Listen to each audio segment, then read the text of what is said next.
Hello everyone, आज हम continue करेंगे क्लास 8 का चैप्टर 2 हिस्ट्री का। पहले हमने पढ़ा था ईस्ट इंडियन के बारे में, कंपनी के बारे में। आज हम आगे कंटिन्यू करते हैं, तो देखिए। ईस्ट इंडिया कंपनी ने स्टार्ट कर दिया ट्रेड करना बंगाल में। जो पहली ईस्ट इंडिया मतलब पहली इंग्लिश फैक्ट्री थी ना, वो कहाँ पर बंगाल में कहाँ पर सेटअप हुई थी? वो setup on the banks of river Hooghly in 1651। Hooghly में, बंगाल वाले रीजन में, हुगली में 1651 में पहली ईस्ट इंडिया कंपनी की मतलब पहली इंग्लिश फैक्ट्री एस्टैब्लिश की गई थी। This was base for company trade known as the time as factors operated. मतलब ये ट्रेड का मतलब बेस बन गया। अब यहीं से सारा का सारा व्यापार किया जाता था, क्योंकि हुगली नदी समुद्र से जोड़ रखी थी और फिर समुद्र से अपने देश में पहुंच जाते थे, है ना। तो फैक्ट्री जो है उसमें warehouses where goods for exports for stored and it had offices where company official set. तो मतलब वो एक पूरा इलाका था जहाँ पर जो सामान बेचना होता था वो आकर के रखा जाता था। कंपनी के ऑफिशियल्स भी वहीं पर अपना बैठ करके काम किया करते थे। जैसे जैसे ट्रेड बढ़ा, कंपनी ने परसुएट किया मर्चेंट्स और ट्रेडर्स को to come and settle near the factory. अब ट्रेड बहुत ज़्यादा बढ़ गया तो कहने लगे कि भाई जो मर्चेंट्स है, व्यापारी वगैरह हमारे देश के आज आओ, मतलब इंडिया में हमारी फैक्ट्री के आसपास तुम बस जाओ, ताकि हम लोगों को आसानी हो जाए काम करवाने में। 1696 आते आते फोर्ट बनाए जाने लगे और सेटलमेंट भी बनने लगी, मतलब उनके आसपास रहने भी लगे। 2 years later, it bribed Mughal officials into giving company zamindari rights over 3 villages। तो 2 साल बाद इन लोगों ने और होशियारी करनी शुरू कर दी। मतलब 1696 तक इन्होंने अपने किले बना लिए थे। उसके और 2 साल बाद इन्होंने जो मुगल ऑफिशियल्स थे ना, मतलब मुगल एम्पायर में जो लोग काम करते थे, उनको ब्राइब दी, उनको घूस दी और 3 गांव की जमींदारी, मतलब 3 गांव से अब ये अंग्रेज का रखेटा करेंगे, इस तरीके से इन लोगों ने घूस दे करके अपना काम निकाल लिया। उन 3 विलेजेस में से एक कालीकता था, जिसको बाद में कलकत्ता या फिर कोलकाता कहा जाने लगा, जो आज कैपिटल है वेस्ट बंगाल की। मुगल एम्पायर जो थे औरंगजेब, देखिए 1696 की बात है ना। औरंगजेब कब मरा था? 1707 में। इन्होंने औरंगजेब से एक फरमान ले लिया था कि कंपनी जो है राइट रहेगा ड्यूटी फ्री ट्रेड करने का। मतलब इन्होंने औरंगजेब से फरमान ले लिया। फरमान ना एक रॉयल ऑर्डर होता था। मतलब इन्होंने औरंगजेब से ये ऑर्डर ले लिया कि बंगाल में हम लोग कोई पैसा नहीं देंगे वहाँ के लोकल नवाब को, और ऐसे ही मजे से ट्रेड करेंगे बिना कोई टैक्स पे करे, बिना कोई पैसा दिए। अब आपको क्या लगता है कि वहाँ के नवाब को ये बात पसंद आएगी? बिल्कुल भी पसंद नहीं आई। तो कंपनी ने continuously to press for more concession and manipulate existing privileges. अब कंपनी कहने लगी भाई हमें और कंसेशन दो, हम लोगों को नुकसान हो रहा है। कंपनी क्या चाहती थी? ज़्यादा फायदा। तो वो चाहती थी कि किसी भी तरीके से हमारे पैसे कम खर्चो और हम कमाए ज़्यादा। तो और ज़्यादा दबाव डालने लगी वो मुगल्स पे कि भाई हमें और वो दो, कंसेशंस दो, हम लोग को सस्ता सामान खरीदवाओ और हम लोग को आराम से रहने दो यहाँ पे। तो औरंगजेब ने फरमान जारी किया, had granted only the company right to trade duty free.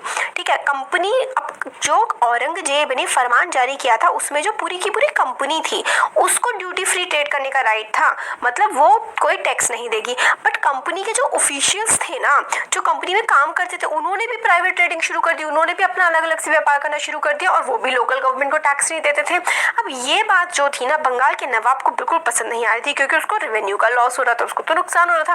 भाई पहले तो पूरी की पूरी कंपनी नहीं पे कर रही है कुछ भी, कोई रेवेन्यू नहीं दे रही, आराम से काम करे जा रही है और टैक्स भी नहीं पे कर रही, तो फायदा क्या हो रहा है बंगाल के नवाब को? अपनी जमीन उनको देने का कोई फायदा नहीं हो रहा है ना।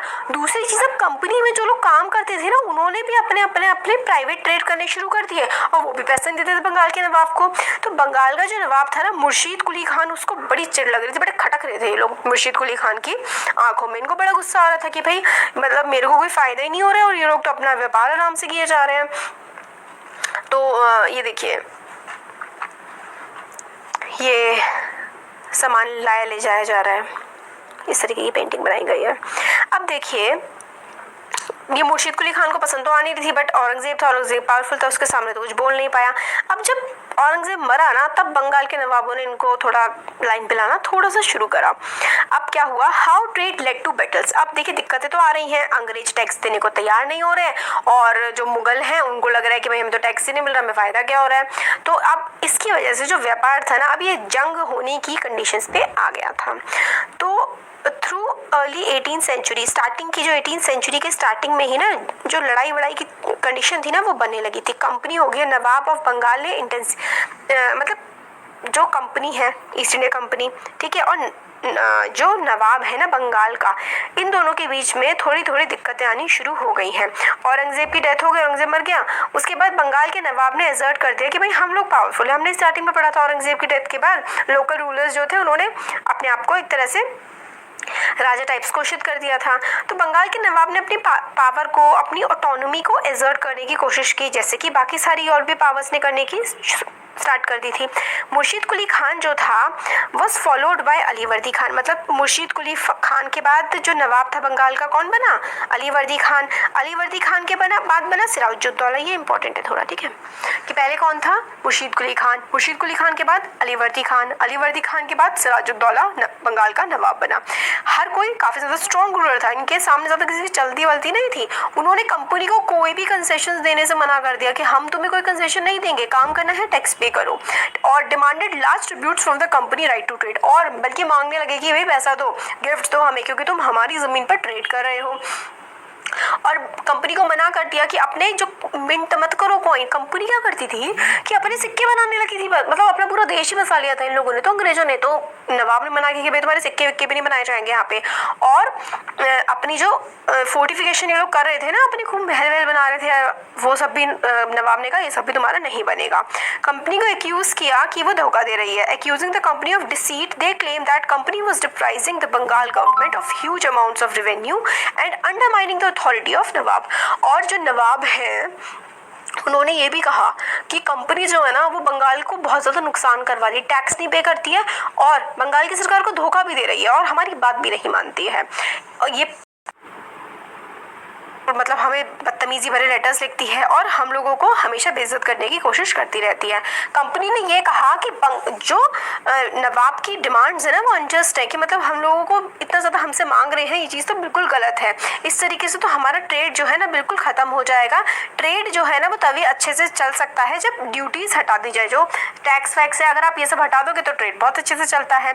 It was also convinced that to expand trade, it had to enlarge its supplements by a village and rebuild its fort। और इसने ये भी कहा कि भाई अगर हम लोगों को ट्रेड अच्छे से चलाना है तो हम लोगों को गांव खरीदने पड़ेंगे, हम लोगों को फोर्ट्स बनाने पड़ेंगे, सोल्जर्स रखने पड़ेंगे ताकि हम अपने सामान की रक्षा कर सकें। ये सारे के सारे कारण दे रही थी कंपनी, ठीक है। कॉन्फ्लिक्ट्स की वजह से क्या हुआ? बैटल ऑफ प्लासी हुआ। बहुत ज़्यादा दिक्कतें हो गई तो हो गई battle of Plassey. And this is very very very important. मतलब आपके एग्जाम में ना ये चैप्टर आएगा तो ऐसा हो नहीं सकता कि बैटल ऑफ प्लासी ना पूछी जाए, ज़रूर पूछी जाएगी और ज़रूर पूछी जाएगी। अब आती है बैटल ऑफ प्लासे। तो बैटल ऑफ प्लासे में क्या हुआ था? जब अलीवर्दी खान की डेथ हो गई थी ना 1756 में, तो सिराजुद्दौला जो है वो बंगाल का नवाब बन गया।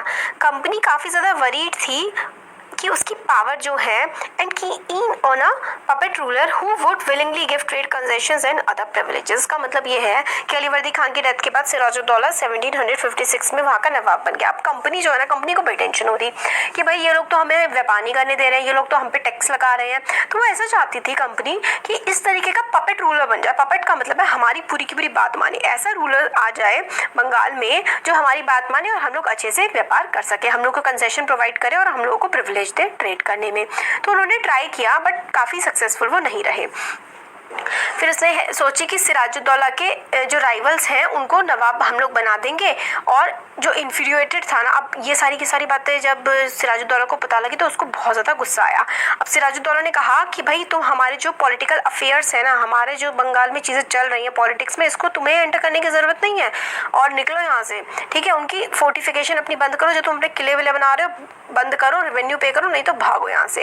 ये सारी नेगोशिएशंस फेल हो गई तो नवाब ने मार्च कर दिया। नवाब 30,000 सोल्जर्स लेके गया। इंग्लिश की जो फैक्ट्री थी ना कासिम बाजार में, उसमें वहाँ पर उन्होंने अटैक कर दिया। नवाब ने जाकर के कंपनी के ऑफिशियल्स को जो है बंदी बना लिया और जहाँ पर वेयर हाउस था, सामान रखा था, उसको लॉक कर दिया और सारे के सारे जो इंग्लिशमैन थे उनको डिसआर्म कर दिया। और जो भी इंग्लिश के शिप्स आने वाले थे ना उनको भी आने पे रोक लगा दी और कलकत्ता में मार्च किया और जो फोर्ट था ना कंपनी का उसको भी अपने कब्जे में ले लिया। तो मतलब क्या किया इसने, सिराजुद्दौला ने मतलब जो कंपनी का कासिम बाजार में एक तरह से फोर्टिफिकेशन थी ना, उस पर जाकर के इन्होंने अटैक कर दिया, सोल्जर्स को बंदी बना लिया। कलकत्ता में भी जो फोर्ट था उस पर भी अटैक कर दिया और जो शिप्स आ रहे थे उनको रोक दिया। फिर जब ये न्यूज़ पता लगी कि कलकत्ता का जो है वहाँ पे गड़बड़ी हो गई है, मतलब कलकत्ता का जो फोर्ट था उस पर नवाब ने कब्जा कर लिया है। कंपनी के जो मद्रास में ऑफिशियल थे ना, अब अभी तक ना कंपनी बंगाल में, मद्रास में और सूरत में, यहाँ पर 3 जगह फैल चुकी थी। तो मद्रास से इन्होंने अपनी फोर्सेस मंगाई, किसके कंट्रोल में? रॉबर्ट क्लाइव कमांडर था इनका, और रॉबर्ट क्लाइव की कमांड में किसका कमांडर था? अंग्रेजों का, ठीक है, ईस्ट इंडिया कंपनी का। तो ईस्ट इंडिया कंपनी का जो कमांडर था रॉबर्ट क्लाइव, उसके निगरानी में एक फोर्स मंगाई गई मद्रास से, क्योंकि बंगाल में तो कैप्चर कर लिया नवाब ने, तो अब मद्रास से फोर्स मंगाई गई और नेवल फ्लीट मंगाई गई। नेवल फ्लीट में तो शिप्स पे जो है अपने सोल्जर्स ये लोग लेके आए और नवाब से नेगोशिएशंस वगैरह करने लगे। फाइनली 1757 में Robert Clive led the company's army against Sirajuddaulah at Plassey, और फिर फाइनली जब नेगोशिएशंस नहीं चली तो प्लासी जो है वहां पर युद्ध हुआ सिराजुद्दौला से। मेन रीजंस जो थे कि जो नवाब हार गया, क्योंकि जो फोर्सेस थी ना, मतलब नवाब के साथ धोखेबाजी हुई थी। क्योंकि इन्होंने क्या किया ना, अंग्रेजों ने, इन्होंने मीर जाफर था इनका एक कमांडर नवाब का, सिराजुद्दौला का, वो कभी बैटल लड़ने पहुंचा ही नहीं। मतलब क्लाइव ने उससे बात कर ली थी कि भाई तुम बैटल लड़ने मत आना और हम जो है ना तुम्हें नवाब को हम मार देंगे और तुम्हें क्या करेंगे, तुम्हें हम नवाब बना देंगे। बैटल ऑफ प्लासी जो है काफ़ी ज़्यादा डिसाइसिव चीज़ बन गई और इसी वजह से कंपनी, ईस्ट इंडिया कंपनी, अंग्रेज हमारे देश पे राज कर पाए। अगर बैटल ऑफ प्लासी में अंग्रेज हार जाते ना तो शायद हमारा देश गुलाम ना बनता, ऐसी एक पॉसिबिलिटी है। किस तरीके से हुआ था ये सब देखिए, ऐसा हुआ था ना कि जो ये रॉबर्ट क्लाइव था ना, बड़ा होशियार इंसान था। इसने ना जो मीर जाफर था कमांडर था, उससे पहली बात के लिए कहा कि हम तुम्हें नवाब बना देंगे, तुम अपनी जो फ्लीट है आर्मी की वो लेके ही मत आना और पीछे से जा करके तुम सिराजुद्दौला को मार देना। तो जब बैटल ऑफ प्लासी में हार हो गई, सिराजुद्दौला को मार दिया गया, मीर जाफर को नवाब बना दिया गया। कंपनी को अभी भी चैन नहीं पड़ रहा था। अब वो चाहती थी, still unwilling to take over the responsibility of administration, मतलब अभी भी हरा के दिया था, धोखेबाजी से हराया था, बट फिर भी वो कह रही थी कि रूल तुम ही करो, बस हमें ट्रेड करने दो ढंग से। उसका प्राइमरी ऑब्जेक्टिव था कि उनका ट्रेड बढ़ जाए, और ये तभी हो सकता था जब पूरा का पूरा लोकल लीडर्स वगैरह सारे के सारे उनके कब्जे में आ जाएं, विलेज उनके कब्जे में आ जाएं और सारी की सारी प्रिविलेज उनको मिल जाएं और वो उन्हें टैक्स ना पे करना पड़े। इसीलिए उन्होंने बैटल ऑफ प्लासी करी थी। बट कंपनी को जैसे लगा था कि अब आराम से हम लोग काम कर लेंगे, बट डिफ़िकल्ट था। क्यों? क्योंकि कंपनी बहुत ज़्यादा परेशान करी थी मीर जाफर को कि भाई हम लोग टैक्स नहीं पे करेंगे, और मतलब बुरी तरीके से कंपनी से क्या कर रहे थे कि कंपनी क्या कर रही थी ना, जो ईस्ट इंडिया कंपनी थी वो कह रही थी कि हम बिल्कुल भी टैक्स नहीं पे करेंगे और इनफैक्ट तुम ही हमें पैसे दे दो, क्योंकि हम लोगों को बहुत ज़्यादा खर्चा झेलना पड़ रहा है। क्योंकि कंपनी का मकसद क्या था? सिर्फ और सिर्फ पैसे कमाना, ठीक है। अब मीर जाफर भी इस बात से परेशान हो गया। अब कंपनी जो चाह रही थी उसको पपेट नवाब मिल जाएगा, बट ऐसा तो नहीं हो पाया। After all they had to maintain a basic appearance of dignity and sovereignty if they wanted respect from the subject। वही है ना कि नवाब हर बात तो नहीं मान लेंगे कंपनी की। अगर वो हर बात मानने लगेंगे तो लोगों को लगेगा कि नवाब तो किसी काम का ही नहीं है, तो कंपनी की बात में आ जाता है, ऐसे उनकी चमचागिरी करता रहता है। तो मीर जाफर ने प्रोटेस्ट कर दिया कि भाई जो तुम कर रहे हो ना, ये कि अपनी अपनी चलाते रहते हो, ऐसा नहीं चलेगा। मीर जाफर ने प्रोटेस्ट कर दिया। प्रोटेस्ट का मतलब है कि भाई ना हो पाएगा, तुम जो कह रहे हो हम करेंगे जंग। तो कंपनी ने उसको हटा दिया और इंस्टॉल कर दिया मीर कासिम को।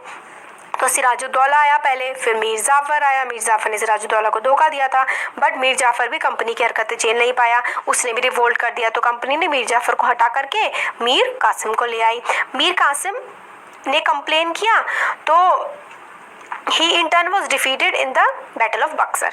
अब मीर जाफर को हटा दिया, मीर कासिम आ गया। मीर कासिम से भी दिक्कत हुई तो एक बैटल हो गई। दूसरी बैटल थी बैटल ऑफ बक्सर, पहली थी बैटल ऑफ प्लासे। बैटल ऑफ प्लासे, ठीक है, बैटल ऑफ प्लासी की बात हुई 1764 में बैटल ऑफ बक्सर, और फिर से मीर जाफर को नवाब बना दिया। मतलब पहले मीर जाफर था, मीर कासिम आया, बैटल ऑफ बक्सर हुई। बैटल ऑफ बक्सर के बाद भाई मीर जाफर तो अंग्रेजों से बिल्कुल नहीं झिला, तो मीर कासिम नहीं जिला, मीर जाफर को फिर से बना दिया। एक बार फिर से देख लेते हैं। देखिए, सिराजुद्दौला था, सिराजुद्दौला को मार दिया, मीर जाफर को नवाब बना दिया। मीर जाफर ने कहा कि भाई तुम लोग सही काम नहीं कर रहे हो, ऐसे मत करो, टैक्स वैक्स दे दो, तो मीर जाफर को भी हटा दिया। फिर मीर कासिम को ले आए। मीर कासिम तो मीर जाफर से भी ज़्यादा परेशान करने लगा अंग्रेजों को। तो अंग्रेजों ने कहा कि बेटा हट जा। तो मीर कासिम ने कहा चलो लड़ लेते हैं। तो कहाँ लड़ लेते हैं? बैटल ऑफ बक्सर हो गई। बैटल ऑफ बक्सर के बाद कि भाई मीर जाफर भाई तू ही आ जा। मीर कासिम ने तो और परेशान कर दिया हमें। ठीक है। तो मीर जाफर को फिर से बैठा दिया गया गद्दी पे। अब नवाब से कहा कि हर महीने तुम लोग हमें कितने दोगे, 5 लाख रुपए दोगे। ठीक है भाई, 5 लाख रुपए उस टाइम, आज से 200-250 साल पहले 5 लाख रुपए महीना किसी नवाब के लिए देना भी बहुत बड़ी बात थी। कंपनी पहले तो टैक्स पे करती थी, फिर बाद में नवाब से कहने लगी कि तुम हमें 5 लाख रुपए दोगे। देख रहे हो कैसे साइकिल घूम गई। नवाब से हर महीने 5 लाख रुपए मांगने लगे, देता था नवाब, बट कंपनी और भी चाहती थी। कंपनी की डिमांड जो है ना कि भाई हमारे खर्चे बढ़ रहे हैं, तुम लोग हमें पैसे देने पड़ेंगे ज़्यादा। कंपनी की तो डिमांड नेवर एंडिंग थी, उनकी डिमांड खत्म ही नहीं हो रही थी। वो चाहते थे कि उनको ज़्यादा से ज़्यादा टेरिटरी दी जाए, ज़्यादा से ज़्यादा वो कर इकट्ठा कर पाए। इस टाइम आते आते मीर जाफर की डेथ जो है वो 1765 में हो गई। अब कंपनी को लगा कि भाई अभी ये ना हम लोग नवाब को क्या बनाए, ये पैसे वैसे देते नहीं है, बात मानते नहीं है ढंग से, तो हम नवाब ही नहीं बनाते। अब कंपनी ने कहा कि पपेट नवाब नहीं बना रहे, अब हम खुद ही नवाब बनेंगे। अब कंपनी ही नवाब बनेगी, हम इंडिया के किसी इंसान को नवाब बनाते ही नहीं है, किसी कोई काम ही नहीं करते। फाइनली 1765 में मुगल एम्परर ने अपॉइंट कर दिया दीवान ऑफ कंपनी को, diwan of provinces of Bengal. Mughal emperor तो नाम का ही था, तो इन लोगों ने धमका दिया मुगल एम्परर को कि भाई हमें बनाओ नवाब। तो मुगल एम्परर ने 1765 आते आते कंपनी के लोग ही, अंग्रेज ही दीवान बन गए बंगाल के। दीवान, वैसे दीवान का काम होता है रेवेन्यू कलेक्टर। ठीक है, कंपनी खुद ब खुद दीवान बन गई, रेवेन्यू इकट्ठा करने लगी। Diwani allowed the company to use the vast revenue resources of Bengal. Bengal में खूब खेती होती थी, खूब बढ़िया खेती होती थी, तो वास्ट रेवेन्यू रिसोर्सेज जो थे ना अब बंगाल के, अब कंपनी को उसका पैसा मिलने लगा, कंपनी वहां से रेवेन्यू टैक्स इकट्ठा करने लगी। अब कंपनी की बहुत बड़ी प्रॉब्लम सॉल्व हो गई, अब उनको पैसे की कोई दिक्कत नहीं रही, आराम से उसको रेवेन्यू से पैसे मिल जाते थे। अर्ली 18th सेंचुरी आते आते ट्रेड जो था ना इंडिया के साथ वो बहुत ज़्यादा एक्सपैंड हो गया था। बट स्टार्टिंग में क्या होता था कि इंडिया से कोई सामान खरीदना होता था तो उनको गोल्ड और सिल्वर इंडिया में देना पड़ता था। मतलब इंडिया के पास गोल्ड और सिल्वर आता था ब्रिटेन से जब ये सामान खरीदते थे। बट अब क्या होने लगा था, क्योंकि ब्रिटेन के पास कोई भी गुड सेल करने के लिए नहीं था इंडिया को, क्यों इंडिया के पास इतना सामान था वो ब्रिटेन को बेचता था, बट ब्रिटेन के पास कुछ ऐसा होता ही नहीं था जो वो इंडिया को बेच दे, इसलिए वो इंडिया को सोने चांदी में पे किया करता था। बट अब बैटल ऑफ प्लासी हुई, बैटल ऑफ बक्सर हुई, अब सोना चांदी क्या आएगा इंडिया से ही, और एक उल्टा पैसा वो लेके जाने लगे। सामान भी इंडिया से खरीदते थे, इंडिया के लोगों से ही कर लेते थे, सस्ते में सामान खरीदते थे, तो इंडिया के लोगों को बहुत ही गंदा लॉस हो रहा था और ब्रिटिशर्स को बहुत ज़्यादा फायदा हो रहा था। Outflow of gold from Britain slowed after Battle of Plassey and entirely stopped after the assumption of दीवानी। जब दीवानी के राइट्स मिल गए तो अब ब्रिटेन से सोना चांदी की जरूरत ही नहीं है, पैसा यहाँ से इकट्ठा करा, सस्ते सस्ते में माल खरीदा और अपने देश में जाकर के बेच दिया। अब कंपनी को बहुत ही ज्यादा इसका फायदा हुआ था। Revenue could be used to purchase cotton and silk textile in India, maintain company troops, meet the cost of building the company fort and offices at Calcutta. अब जो रेवेन्यू इकट्ठा होता था वो कॉटन और सिल्क उससे खरीद लेते थे, कंपनी की जो आर्मी थी उसको भी मेंटेन कर लेते थे, बिल्डिंग्स भी बना लेते थे और अपने ऑफिसेस को भी मेंटेन कर लेते थे। अब सब कुछ वो जो कर इकट्ठा करते थे उससे हो जाता था और बाकी जो उनका प्रॉफिट बचा वो तो अलग ही है, जो उन्होंने सामान बेच के प्रॉफिट कमाया, तो बहुत ही ज़्यादा प्रॉफिट कमाया था इन्होंने इंडिया से। इसलिए तो ब्रिटेन इतना ज़्यादा अमीर हो गया था, इंडिया इतना ज़्यादा गरीब, क्योंकि ये बिल्कुल नोच के खा गए थे हमें। तो अब हम लोग आगे का जो चैप्टर है वो नेक्स्ट वीडियो में देखते हैं। कैसा लगा वीडियो